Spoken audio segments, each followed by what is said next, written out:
Hey, this is James from Branch 24 in Richmond, Virginia, and I've been asked to do a short video on the proper way to inspect an engine core. And the one I picked was a 3.6 liter Chrysler double overhead cam because it has a couple of additional parts that you need to be looking for. A lot of the shops that we go into are pretty cluttered and dimly lit. So what I try to get my guys to do is take the unit outside or get it as close to outside as you can, so that you can get all the light you need and all the room you need to move around. I've also seen guys pick up one side of the lid and look, and then put it down, pick up the other side of the lid and look. It's not the proper way to do a good inspection.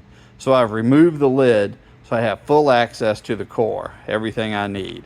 So what you're going to want to do is look at the core. And what I tell my guys is, make sure it's not gray. If it's gray, it might be one of ours, and then we need to look for the red tag. So you're going to want to get down in here, and you're going to want to inspect the block. Make sure there's no holes or cracks in the block. And as you come around, you're going to want to make sure that you have your timing cover in place. That's also a chargeback issue. Come around to the other side and inspect the core over here. Make sure there's no holes or cracks in the block. So the two parts that I talked about earlier that you're going to need to be on the lookout for are these. You've got your oil cooler housing and your filter wiring harness.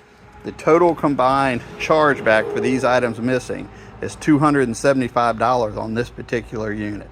So you need to make sure they're there. Once you've inspected the core, see that it's okay, you can look, and while you're up here, go ahead and look down in the valley area, make sure there's no cracks in that. The last thing you're going to want to do is check these straps.